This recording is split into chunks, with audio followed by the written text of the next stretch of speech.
அடுத்தது நம்ம வந்து வெளியில் போகும்போது ஹேண்ட்பேக்லாம் எடுத்துகிட்டு போவோம், தண்ணி எடுத்துகிட்டு போவோம், குடிக்க தண்ணி எடுத்துகிட்டு போவோம்.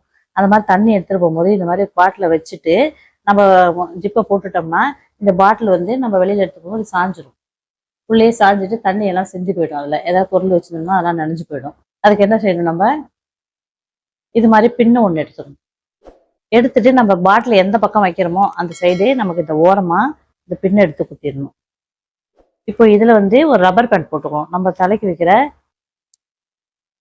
ஹேர் பேண்ட் இது மாதிரி ஏதாவது இருந்துச்சுன்னா ஒன்று போட்டுட்டு இந்த பின்னை அப்படி போட்டுடணும். போட்டுட்டு நம்ம இப்போ தண்ணி பாட்டிலாக இந்த பக்கமாக வச்சுட்டு இந்த ரப்பர் பேண்டை இதில் இழுத்து மாட்டிடணும். இப்படி மாட்டிட்டோம்னா இப்போ நமக்கு வந்து தண்ணி பாட்டில் கீழே சாயாமல் இருக்கும். போட்டுட்டு ஜிப்பு அப்படின்னு போட்டுடலாம். இப்போ இது வந்து நமக்கு தண்ணி உள்ள பாட்டில் சாஞ்சி தண்ணி எல்லாம் சிந்தாமல் இருக்கும். இப்போ நம்ம வீட்டுக்கு வந்தோம்னா இந்த பாட்டிலை எடுத்துட்டா கூட இந்த பின்னையும் ஹேர் பண்ணி நம்ம இப்படியே இதுலேயே வச்சுட்டோம்னா நம்ம எங்கேயாவது வெளில போகும்போது அவசரத்துக்கு இது நம்ம எப்படியே எடுத்து ஈஸியாக வச்சுக்கலாம்.